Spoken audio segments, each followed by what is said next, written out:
Aujourd'hui, à RPM, un face-à-face entre le Mazda CX-70 Signature et le Volkswagen Atlas Crossport. Les prix. On est à 52 800 $ pour le Volkswagen Atlas Crossport de base. Et lorsqu'on va chercher le modèle le plus équipé, on est à 62 800 $. OK. La variante comme à l'essai, milieu de gamme, c'est la Comfortline Airline Black Edition. Et le modèle est à 58 500 $. D'accord, donc modèle de milieu de gamme, alors que du côté de chez Mazda, le modèle qu'on a, c'est le modèle tout équipé. Il faut savoir que la gamme, quand même, commence à 52 000 $ à peu près. Ça va monter jusqu'à 64 500 $ pour la version signature. Notre version à l'essai, c'est justement cette version signature. Avec une option de couleur, on est à 65 000 $. Donc, une différence entre les deux modèles de 6 500 $. D'ailleurs, on va étudier ce point tout au cours de l'essai et on va donc voir immédiatement nos deux modèles. Pointage. Le Volkswagen Atlas Crossport obtient la note de 4 sur 5. De son côté, le Mazda CX-70, en raison de son prix plus élevé, obtient la note de 3 sur 5. Avec le Mazda CX-70 et le Volkswagen Atlas Crossport, on a deux VUS intermédiaires à deux rangées qui mettent l'accent sur l'espace de chargement. Et au premier regard, c'est ce qui frappe, des gros véhicules. C'est pas pour les gens qui magasinent des petits VUS. Là. On est dans les véhicules costauds qui prennent la place, qui sont larges, qui sont imposants. Oui, et ça paraît à l'arrière du Mazda. Regarde la grosse portion qui déborde vers l'arrière. Tout le contraire, ironiquement, du Volkswagen qui s'affaisse vers l'arrière, un style coupé. Oui, parce qu'on sait qu'il y a l'Atlas régulier qui existe. Lui, c'est l'édition Crossport, donc on vient chercher un look un peu plus dynamique, selon Volkswagen du moins. Ça dépend des goûts. Moi, je préfère toujours les VUS plus carrés, plus réguliers. Mais dans ce cas-ci, ça signe bien quand même la différence entre les deux modèles qu'on a chez Volkswagen. J'aime d'ailleurs le fait qu'il est très large, le Volkswagen Atlas. On est allé jouer avec ça. Ça lui donne aussi un beau tour d'aile qui est plus prononcé, typique aux VUS également intermédiaires. Je pense qu'il a l'air plus robuste quand on le regarde rapidement, le Volkswagen Atlas Crossport. Chose que j'aime un petit peu moins, par contre, c'est la barre de lumière qu'on a mis à l'arrière. Pas d'allure, ça. Ça n'a pas vraiment d'allure. Quand on regarde de dos, c'est un véhicule qui n'a pas l'air d'avoir grande identité. On dirait qu'on lui a mis une grosse barre rouge, puis tu sais, débrouille-toi avec ça. Oui, c'est ce qui est vraiment bizarre en matière de design. Et quand je regarde le Mazda, c'est complètement différent en matière d'approche. On met vraiment moins l'accent sur le côté robuste, très VUS, pour avoir des lignes beaucoup plus haut de gamme, plus luxueuses. Regarde le long capot. Typique de modèle allemand comme ce qu'on retrouve du côté de chez BMW, par exemple. Cabine qui est déportée vers l'arrière aussi, c'est typique des véhicules allemands. Et pourquoi on a ça avec ce véhicule-là? Bien, on a une architecture à propulsion, entre guillemets. Le moteur est orienté de l'avant vers l'arrière. Et c'est un 6 en ligne. Ça prend de la place là, sous le capot. Donc, on a un capot qui est vraiment très long. Et regarde le côté. Des panneaux de carrosserie très fluides, les tours d'ailes qui sont de couleur harmonisée avec la carrosserie aussi. Ça donne vraiment une apparence un peu plus de grosse familiale que de VUS hors route. Si on cherche un VUS, on est moins là en termes de style, clairement. Là, on a voulu jouer dans le raffinement. Et on a aussi cette magnifique couleur qui n'est pas très durable, cependant. Et ça, c'est important de le préciser. Là. Elle est bien belle. Là. Quand on la regarde, les différents tons de couleurs en fonction de la lumière, c'est vraiment très réussi. Mais là, je la vois picoter quasiment à l'avant. C'est une couleur qui est réputée pour être vraiment très fragile. Donc, c'est recommandé d'avoir une pellicule de protection sur un véhicule qui est muni de cette couleur-là. C'est pas optionnel, honnêtement. Il faut mettre de l'argent sur la table pour protéger le véhicule. Vous allez nous remercier à long terme. Quand on regarde les éléments de style des deux véhicules, il y a un élément que je trouve qui est décevant du côté de Volkswagen, c'est qu'il n'y a pas très d'harmonisation avec le restant de la gamme. Il y a sa propre identité. Je pense que ça fonctionne bien quand on regarde le côté robuste, costaud. T'sais, on le sait que ça fonctionne. La même identité depuis 2018. Peut-être, mais le Crossport est arrivé en 2021. On a fait une mise à jour en 2024 aussi à l'avant. On a les nouveaux phares que je trouve très beaux. On a aussi une signature d'aile avec le logo Volkswagen illuminé qui donne un petit côté un peu plus chic le soir. Très original, hein? On n'a pas ça ailleurs, pantoute. Peut-être pas, mais Volkswagen s'est mis à jour. Donc là-dessus, je leur donne quand même ça. On a aussi le nom de capot. Puis il faut savoir que quand l'Atlas est arrivé, c'était un moteur V6 qu'on avait à l'intérieur et maintenant, c'est un 4 cylindres 2 litres. Donc on a un gros capot, mais un petit moteur quand même. Donc faut pas se faire avoir avec ça non plus. Ça reste un petit moteur malgré tout. C'est sûr que j'aurais aimé, par contre, que Volkswagen réussisse à avoir une ligne qui suit. Tu sais, quand on regarde le Taos, le Tiguan, même la Jetta, il n'y a pas vraiment de familiarité dans la gamme, puis ça pourrait être 3 produits de 3 constructeurs différents, puis il n'y aurait pas de problème. Là. C'est 3 modèles qui viennent d'être mis à jour. Peut-être qu'une éventuelle mise à jour de l'Atlas va harmoniser le tout, mais pour le moment, c'est vraiment pas le cas. Au contraire de Mazda, parce que quand on regarde, par exemple, un CX-5 2017, Ça fait déjà longtemps qu'on a le CX-5 de deuxième génération. On a des éléments qui sont similaires. Long capot, des panneaux de carrosserie très fluides. Donc, on essaie de tenir une ligne constante pour tous les modèles Mazda. Et ça augmente un peu plus le côté luxueux, encore une fois. C'est une approche qu'on a du côté de chez Mercedes, chez Audi, par exemple. Il n'y a pas de grande différence, par contre, entre le CX-70 et le CX-90. Non, ça se passe ici. On a des fausses entrées d'air dans le pare-choc. C'est vraiment la grosse différence. Aussi, le choix de roue, couleur aussi qui est différent. Donc, c'est vraiment très, très similaire. Et je parlais du côté un peu plus haut de gamme. C'est quand on le regarde, vraiment, parce que quand on y touche... Ouais. Écoute ça. Puis regarde la porte, là. Ouf! Ça marche pas. Honnêtement, c'est une apparence haut de gamme, mais quand on touche au véhicule, on se rend compte que le constructeur a coupé dans la qualité des matériaux, la qualité de l'assemblage. C'est vraiment pas satisfaisant de ce côté-là. Ce qui est complètement l'inverse chez Volkswagen. Puis honnêtement, j'ai été très surpris. Quand j'ai vu l'Atlas arriver, je me suis dit, oh, boy, la qualité d'assemblage, c'est une usine aux États-Unis qui produit l'Atlas. On sait que Volkswagen s'est cherché dans les dernières années. Je m'attendais pas à grand-chose, mais pourtant, c'est solide. On a de la profondeur dans la porte. Tout est bien installé. On sent que le produit, tout se tient très bien en main également. Donc, au niveau de la construction de l'Atlas Cross-Sport, c'est très bon de ce côté-là. Pointage. L'Atlas mérite donc la note de 6 sur 10. Quant à lui, le Mazda CX-70, en raison de son apparence plus raffinée, obtient la note de 8 sur 10. De retour à RPM sur les magnifiques routes de Charlevoix, on va mettre à l'essai nos deux VUS intermédiaires à 2 rangées. Oui. Un moteur 6 cylindres en ligne, un moteur 4 cylindres turbo-compressé. Oui. 2 manières différentes de voir les choses. Et pourtant, ce sont 2 véhicules dans la même catégorie, donc peut-être que la motorisation va avoir une incidence sur la performance sur la route. On va aller voir ça? Oui.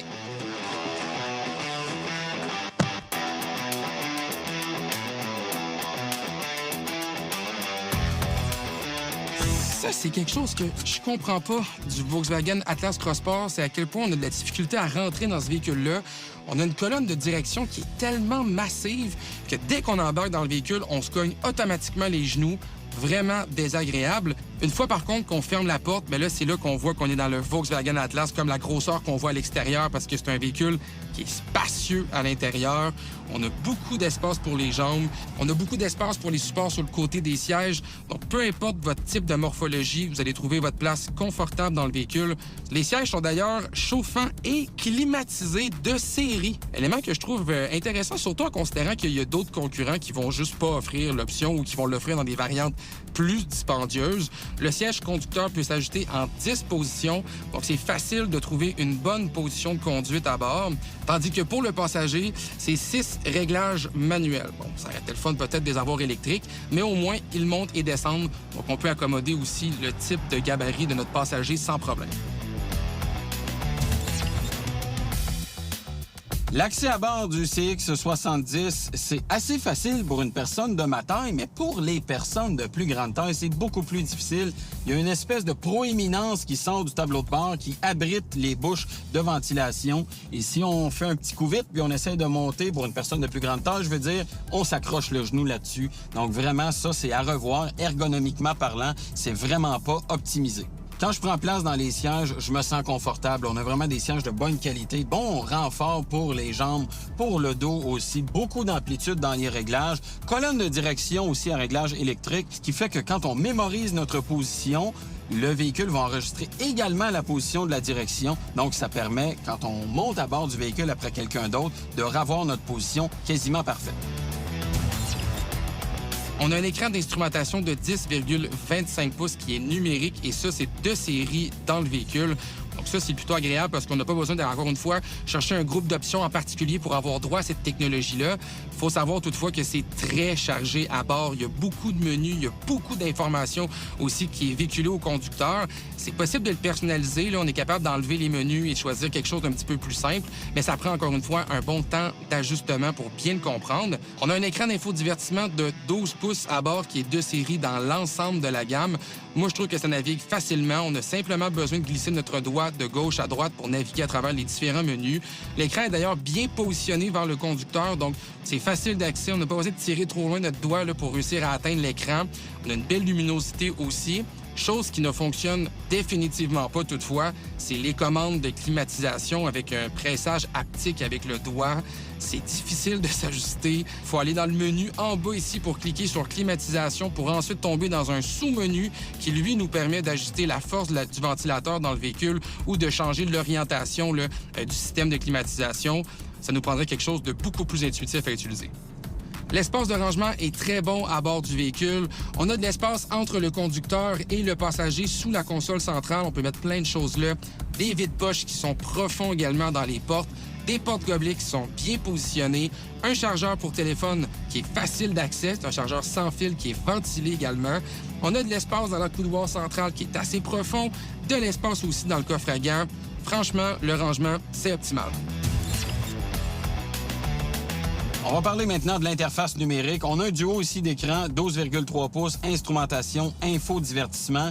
L'instrumentation, honnêtement, il n'y a rien de révolutionnaire ici. C'est pas que c'est pas lisible, c'est vraiment pas ça le problème, c'est qu'on a très peu de possibilités de personnalisation. On a 2 tableaux, grosso modo, quand on utilise les aides à la conduite, on a une instrumentation qui met l'accent là-dessus, et quand on désactive le tout, on a des cadrans de plus grande dimension. Écran d'infodivertissement maintenant, 12,3 pouces. C'est toujours la même chose chez Mazda, bien déposé au sommet du tableau de bord. Facile à consulter, ça j'aime ça. Il est dans le champ de vision du conducteur. Interface, oui, quand même assez luxueuse dans sa présentation, mais il faut utiliser impérativement la molette qui est entre les 2 sièges. Commandes de climatisation, maintenant, elles sont bien positionnées. Commandes de climatisation physique, facile à utiliser. Moi, j'aime encore quand c'est bien positionné comme ça et facile à comprendre. Si je regarde les espaces de rangement, là, on est à côté de la plaque complètement. On a un peu d'espace dans les portières de part et d'autre. On a aussi des porte-gobelets qui sont franchement pas assez profonds. Ça rend même l'utilisation difficile d'une simple bouteille d'eau. Et on n'a pas d'autres rangements à portée de main. On a le chargeur par induction qui est devant, mais qui charge de façon à peu près impossible votre téléphone. Il faut qu'il soit parfaitement placé. Et moi, depuis que je conduis le véhicule, j'ai jamais été capable de faire charger mon téléphone, alors que c'est pas problématique dans d'autres véhicules. Si je regarde la console centrale, on a maximum 6 ou 7 cm de profondeur. Ça marche pas du tout. Je m'attends à un côté polyvalent, pratique, beaucoup plus grand dans un véhicule familial de la sorte.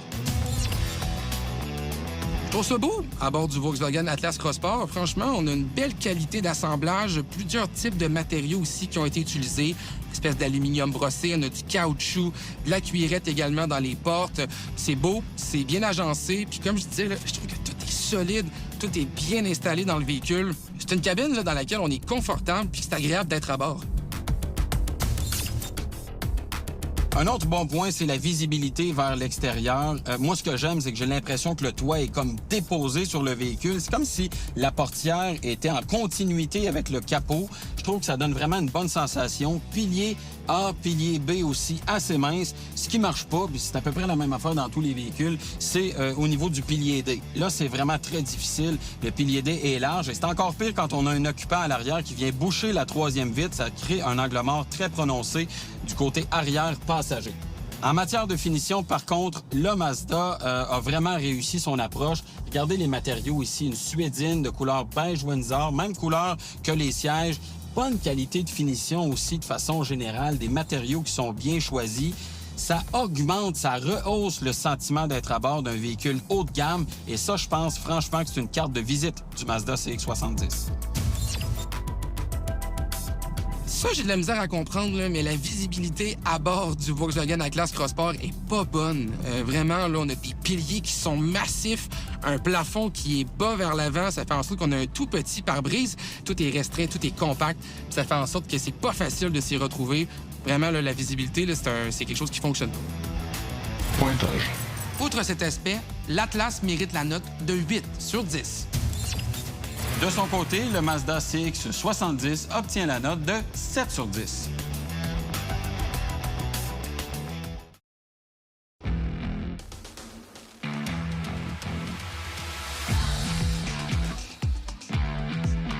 C'est C'est le moment de parler des capacités intérieures de nos deux véhicules. Du côté du Mazda CX-70, pour la deuxième rangée, on a une très grande portière qui ouvre à 90 degrés, donc ça permet d'avoir un très bon accès à la deuxième rangée. Banquette qui avance, recule, dossier ajustable également. Beaucoup d'espace. C'est vraiment une force du produit. On a en plus des commandes de climatisation à l'arrière, siège chauffant des deux côtés, donc quand même des qualités qui sont appréciables.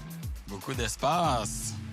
Comme le CX-70 dérive du CX-90, auquel on a retiré la troisième rangée, le constructeur a inséré des espaces de rangement sous le plancher de l'espace de chargement, accessibles soit par le haillon à l'arrière ou par la deuxième rangée qu'on aurait repliée. Et quand on est à l'arrière du véhicule, on a accès à quand même 1122 litres d'espace de chargement. Espace de chargement qui est très profond. Pour rabattre le dossier, il faut aller par la portière latérale et ça monte l'espace de chargement à 2132 litres, ce qui en fait un des plus spacieux dans cette catégorie. Ça, c'est mon maximum, puis honnêtement, je trouve ça vraiment bon. On le dit, le Volkswagen Atlas Crossport est un véhicule gros, mais on a aussi beaucoup d'espace à l'intérieur et ça fonctionne très bien. Lorsqu'on va à l'arrière maintenant dans le coffre, eh bien, on a un coffre de 1141 litres. Donc là, on a un des plus gros coffres de l'ensemble de la catégorie. Lorsqu'on abaisse les sièges, on est à 2197 litres d'espace. Et là, on commence à avoir sérieusement beaucoup de place. Bon, il faut être capable de placer les choses aux bons endroits, là. C'est pas tout le monde qui est capable de le faire. Mais ça fonctionne malgré tout très bien lorsqu'on a besoin de transporter du matériel ou de transporter des gens. C'est un véhicule spacieux, un véhicule confortable. Ça, c'est un beau point positif du Volkswagen Atlas Crossport. Pointage. Il obtient donc la note de 7 sur 10. De son côté, le Mazda CX-70 obtient la note de 8 sur 10 en raison de sa polyvalence supérieure.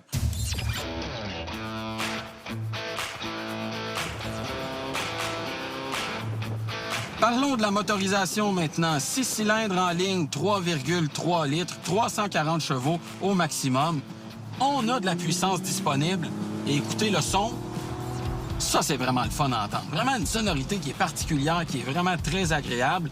Boîte automatique à 8 rapports, qui a un fonctionnement un peu particulier parce qu'on a un premier rapport qui est vraiment très court. Ce qui fait que quand on est à basse vitesse, elle tente tout de suite d'aller au deuxième rapport. Et ce que ça fait en conduite, c'est saccadé. Il y a un mouvement de va-et-vient qui est vraiment tannant. Quand on est à vitesse de croisière, ça fonctionne très bien. Mais c'est vraiment à basse vitesse que c'est plus difficile. Le moteur 4 cylindres 2 litres turbo qu'on a à bord, c'est un moteur qui est puissant. On a également un bon niveau de couple. La sonorité n'est pas tout à fait agréable. Là. Ça enlève vraiment le sentiment VUS du véhicule. Là. Ça sonne vraiment comme un 4 cylindres. Ça, c'est un petit peu plus tannant. On a une transmission automatique à 8 rapports à bord. Transmission qui peut également s'ajuster via le levier de sélection ici. Donc, on peut la mettre en mode sport pour qu'elle soit plus réactive facilement, mais sans changer le mode de conduite du véhicule. Parlant des modes de conduite, on en a beaucoup à bord du Volkswagen Atlas. On a un mode éco, un mode confort, un mode sport pour rendre le véhicule un petit peu plus réactif. La transmission automatique à 8 rapports, je l'ai trouvée hésitante à bas régime. Je trouvais qu'elle cherchait vraiment son rapport souvent. Sur la grande route, ça fonctionne. Mais à bas régime, vraiment, là, c'est une transmission qui cherche beaucoup. Ça, je trouve ça plus désagréable.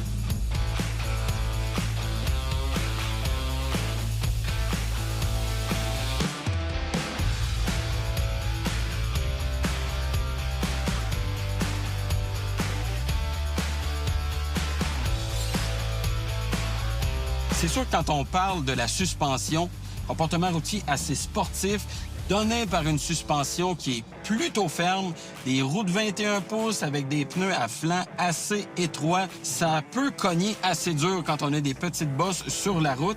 Et ça, c'est une caractéristique que Mazda met de l'avant depuis déjà longtemps. Et on n'a pas la possibilité de modifier la calibration de la suspension avec les modes de conduite.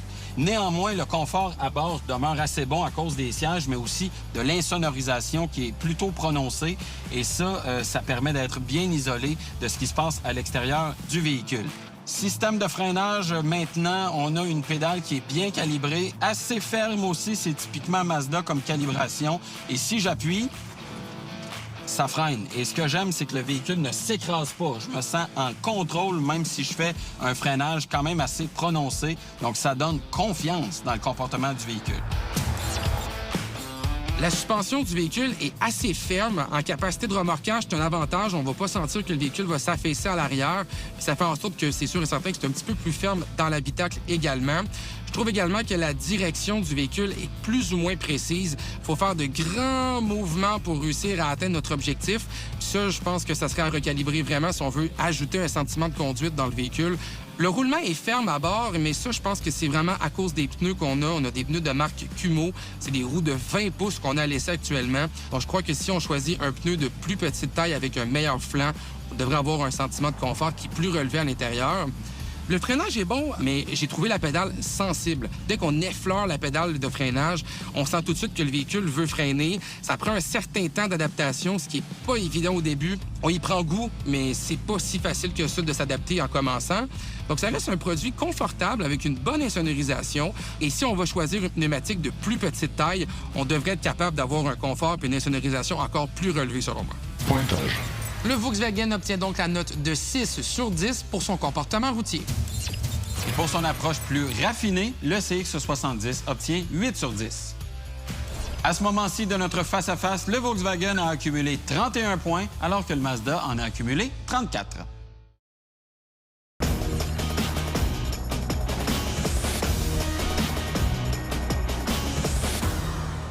On n'est pas fait en chocolat, mais il y en a plein de bonnes. Ouais, je pense qu'on est aussi bien à l'abri. La technologie était quand même bien embarquée dans la Mazda CX-70. C'est ça que j'ai remarqué. On a quand même plusieurs aides à la conduite avec nous. Ouais, rien de révolutionnaire. Mais là. C'est ça, encore une fois. Puis quand je regarde justement le Volkswagen Atlas Cross Sport, ça reste un produit qui est malgré tout bien équipé. Même dans la version Comfortline, on n'a pas quelques gadgets comme le système de caméra à 360 degrés. Ouais, qu'on a sur le Mazda, qui est même disponible quasiment à l'entrée de la gamme. On l'a par contre dans la version Highline et Exec-Line du Volkswagen Atlas. Il y a un jeu d'équipement, là, tu sais, en fonction de ce que tu veux, tout ça, là. Mais il n'y a pas rien de révolutionnaire dans les deux véhicules. Non, puis moi, honnêtement, je m'attendais à quelque chose de peut-être un peu mieux du côté du Mazda parce que c'est un produit qui vient tout juste d'arriver sur le marché.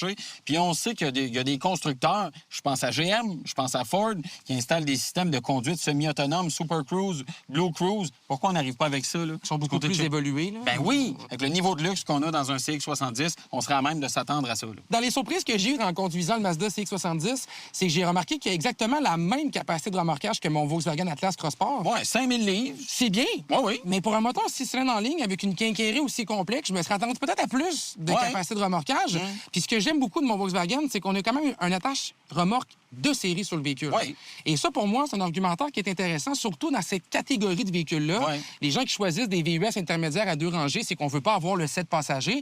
Donc, on veut quand même avoir la grandeur, l'espace. Et si on se rappelle un peu l'idée, c'est que c'est des VUS qui en offrent beaucoup d'espace. Oui. Donc, c'est pratique. Et qu'est-ce qu'on aime faire? Bien, remorquer. Oui. Remorquer des bateaux, remorquer des machines, remorquer des choses comme ça. Ben. Et ça peut devenir pratique de l'avoir de série sur le véhicule. Oui, parce que ça rajoute une couche à la facture finale du véhicule. Ça te donne, avec le Mazda, pour 1250 $, l'attelage de remorque 2 pouces, avec le branchement 7 broches. Donc, quand même, il va être prêt pour remorquer, mais il faut mettre l'argent sur la table. Des factures qui sont quand même raisonnables malgré tout. Oui, parce qu'on sait que dans certains autres concurrents, ça coûte plus de 2000 $ installer un attache-remorque. On n'est pas là avec le Mazda. Les coussins gonflables de mon Volkswagen m'ont déçu. Ah! Seulement 6. Ouais. C'est pas beaucoup, je trouve, pour un véhicule de cette grosseur-là, surtout en 2025, quand on voit les technologies qui avancent en termes de sécurité un peu partout. Ouais. D'ailleurs, c'est un véhicule qui avait une bonne cote selon certains organismes aux États-Unis. Là. L'IHS, entre autres. On avait le Top Safety Pick, là, qui était comme une note très importante à avoir en 2024, qu'on a perdu en 2025. Ouais. On a resserré les tests de collision. Peut-être que le constructeur va rajuster le tir, mais il faut savoir que le Mazda, lui, c'est un des meilleurs choix sécurité dans sa catégorie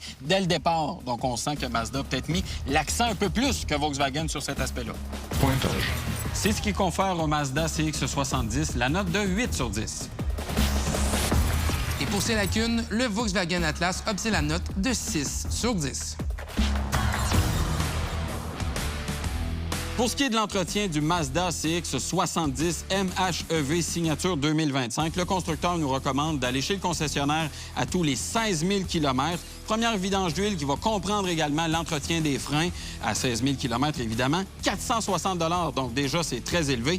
32 000 km, on va ajouter la vidange du liquide de frein. 48 000 km, on va changer les filtres à air, cabine et moteur. Et 64 000 km, il faut remplacer les bougies au nombre de 6 quand même, donc ça augmente évidemment la facture d'entretien. On est à 4 800 $, donc déjà, c'est très élevé comme coût d'entretien. Ensemble de pneus Falcon ZX CT60A quand même pas trop dispendieux à 1 360 $. Je vous rappelle que c'est des 21 pouces. Généralement, ça augmente la facture, mais on s'en tire quand même assez bien de ce côté-là. Pour ce qui est de l'ensemble de freins, on est à 1 700 $. Donc, c'est quand même conséquent avec le type de véhicule qu'on a avec nous. Quand on considère l'entretien, le changement des pneus et le changement des freins sur 5 ans, 100 000 km, on arrive à un montant qui est très élevé, 7 850 $. Pointage. C'est ce qui justifie la note de 6 sur 15 pour les coûts de possession du Mazda CX-70. Volkswagen est un constructeur avec la réputation d'avoir des coûts d'entretien qui sont assez élevés, mais dans le cas du Volkswagen Atlas Cross Sport 2025, c'est vraiment pas le cas. À vrai dire, c'est très raisonnable. On a des entretiens qui se font aux 15 000 km et c'est principalement des changements d'huile, changement de filtre à cabine, changement de filtre à moteur. On a à 4 ans, 80 000 km, le changement d'huile à différentiel à l'arrière. Il y a bien évidemment la lubrification du toit ouvrant, des choses comme ça, ce qui nous amène à un entretien aux alentours de 2 000 $ pour le Volkswagen Atlas Cross Sport, ce qui est plutôt faible. Si je regarde aussi au niveau des pneus, l'ensemble de 4 pneus de marque Kumho Crugen HP 71 est aux alentours de 1 000 $. Bon, c'est des pneus bas de gamme, mais ça reste que c'est très peu dispendieux à changer. Et pour les freins, 1 200 $, ce qui nous amène une facture totale pour 5 ans, 100 000 km en termes de coût de possession aux alentours de 4 300 $, ce qui est définitivement moins onéreux que ce que ça coûte pour entretenir le Mazda CX-70. Pointage. Le Volkswagen a clairement l'avantage et obtient la note de 12 sur 15. De retour à RPM et bien sûr, on a plusieurs étapes qui sont complétées jusqu'à présent. On a donc une idée du cumul des points au moment où on se parle. C'est très serré. Ouais. On a 48 points pour le Mazda CX-70 et 49 points pour le Volkswagen Atlas Cross Sport. Donc, très léger avantage pour le Volkswagen à ce point-ci. Oui. Mais là, tout peut se jouer encore. Là. La troisième période commence. La troisième période commence. On commence avec les garanties, évidemment. Oui. Approche différente quand même chez les deux constructeurs. Oui, peut-être Volkswagen est un petit peu plus généreux en termes de garantie complète. On est à 4 ans, 80 000 km. Ouais. Léger avantage ici, malgré que chez Mazda, on a quand même du kilométrage illimité. Oui, c'est ça l'approche chez Mazda. 3 ans kilométrage illimité ou 5 ans kilométrage illimité pour la garantie du groupe motopropulseur. Disons qu'il y a des avantages des deux côtés, ce qui fait qu'on place les deux véhicules à égalité à ce chapitre-là, 6 sur 10 pour les deux. Voilà. Maintenant, la fiabilité. Ouais. Et là, c'est là que ça fait mal beaucoup pour le Volkswagen Atlas Cross Sport. Comment ça, donc? Parce que c'est un véhicule qui n'est pas fiable. Simplement, soyons clairs, c'est un véhicule qui ne s'est pas montré fiable du tout. Ouais. Des problèmes d'infiltration d'eau, des problèmes de motorisation, des problèmes connus de turbo, d'électronique. Bref, un véhicule qui n'a vraiment pas un beau bilan de fiabilité. Ouais. C'est pour cette raison qu'on lui donne la note de 3 sur 10. Hey, c'est pas élevé, hein, ça fait mal. 3 sur 10, ça fait mal. Du côté de chez Mazda, on a quand même un peu de recul parce qu'on peut se baser sur le CX-90 qui est arrivé un peu avant le CX-70. On vous le disait, là, c'est vraiment deux véhicules mécaniquement identiques. On a eu des problèmes de jeunesse. Ça a été plus problématique avec la variante hybride rechargeable. Il faut quand même le dire. Il y a toute une quincaillerie sur cette carrosserie-là. Quand même, la version à 6 cylindres en ligne s'est avérée un peu plus fiable. Transmission aussi, c'est un peu plus simple. C'est vraiment pas parfait, par exemple. C'est un véhicule qui est vraiment dans la moyenne de ce côté-là. Il commence aussi son cycle, il est jeune. Oui, c'est ça. Donc, on lui a décerné la note de 6 sur 10 pour ce qui est de la fiabilité. Valeur de revente? Oui. J'ai été surpris. Ouais. On a fait l'analyse du Volkswagen Atlas Cross Sport et c'est un véhicule qui maintient tout de même une valeur de revente raisonnable. Ouais. On est à 6 sur 10 pour le pointage. Oui, moi, je pense que les amateurs de Volkswagen sont attirés vers ce véhicule-là. Ouais. Quand même, c'est un logo qui est payant. Les gens aiment cette marque-là. Du côté de chez Mazda, on sait qu'il y a aussi des acheteurs qui sont attirés vers la marque Mazda. Et c'est un peu le même constat. On a une valeur de revente qui est quand même assez bonne. Ouais. On a donné donc au CX-70 la note de 6 sur 10 pour la valeur de revente. On va faire maintenant le bilan des points positifs et points négatifs. Et je vais commencer avec le Volkswagen Atlas Cross Sport. Au niveau des points forts, c'est un véhicule qui a une solidité de caisse qui est surprenante. On a un bon espace de chargement aussi à l'arrière et un coût d'entretien qui est plutôt faible. Les points négatifs maintenant, bien évidemment, la fiabilité qui est mauvaise du véhicule, consommation de carburant qui est assez élevée aussi et des commandes de climatisation qui sont complexes. Allons-y avec le Mazda CX-70 maintenant, du côté des points positifs. Bonne performance de la motorisation, bonne qualité d'assemblage à l'avant également et aussi un espace cargo qui est franchement pratique. Du côté des points négatifs maintenant, un entretien qui est vraiment très coûteux, une qualité d'assemblage à l'extérieur qui est vraiment à revoir et aussi le roulement de la suspension qui est assez ferme avec la suspension qui est dure et les pneus aussi à faible flanc. Parlons maintenant de la recommandation. Comment on se positionne avec le Volkswagen Atlas? C'est un véhicule qui n'est pas recommandé par l'équipe de RPM en raison de sa fiabilité. Oui, et du côté du Mazda CX-70, compte tenu du recul qu'on a, c'est un véhicule qu'on peut vous recommander. Mais attention, la version à 6 cylindres en ligne uniquement, puisque la version hybride rechargeable est vraiment plutôt piteuse en matière de fiabilité. C'est le moment fatidique? Oui, le pointage, c'est quoi le cumul des points? On a 64 points pour le Volkswagen Atlas Cross Sport et 66 pour le Mazda CX-70. C'est donc le Mazda qui remporte ce match comparatif. Sans doute que son effet de nouveauté et aussi son espace, sa bonne qualité de finition lui ont donné un avantage.